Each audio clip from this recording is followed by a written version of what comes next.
13 mm चा stone होता आणि 2 मिनिटं सगळ्यांनी शांतपूर्वक ऐका. सरांना मी काय सांगितलं, शुगर साठी बोलवलं. सर काय सांगतात ते पित्तशयातला स्टोन सांगतात ते. म्हणजे काय प्रॉब्लेम काय, शुगर आहे, पण सोल्युशन इकडे वेगळ्याच आजाराला भेटलं. तसं पित्ताशयामध्ये 13 mm चा स्टोन होता आणि बीपी माझी 400 ते 450 होती. बीपी पण मी शुगर पण होते आणि भरपूर मी औषधं खाल्ली. जे जे लोक सांगायची ते मी औषधं खाल्ली, परंतु त्याच्यामध्ये काहीच रिझल्ट नव्हता आला. परंतु आपल्याला आराम पडण्यासाठी आपण भरपूर औषधं खाल्ली.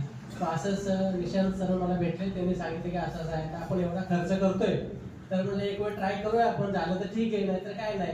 मग मी पहिल्या 6 बाटल्या घेतल्या आणि 6 बाटल्या प्यायच्या अगोदर मी दोन्ही रिपोर्ट काढले, सोनोग्राफी पण केली आणि शुगरचा रिपोर्ट काढला. शुगर 450 होती आणि स्टोन 13 mm चा होता. मग त्याच्यानंतर 6 बाटल्या संपल्यानंतर परत मी रिपोर्ट काढला, परत सोनोग्राफी केली, तर स्टोन 6 mm चा राहिला. 13 mm चा होता 6 mm आणि बीपी जवळजवळ 300-250 पर्यंत आली. मग दुसऱ्या परत 6 बाटल्या घेतल्या मी आणि दुसऱ्या 6 बाटल्यावर परत रिपोर्ट काढला, तर स्टोन तर पूर्ण मिळून काय दिसलाच नाही आणि शुगर पूर्ण लेवलमध्ये आली माझी.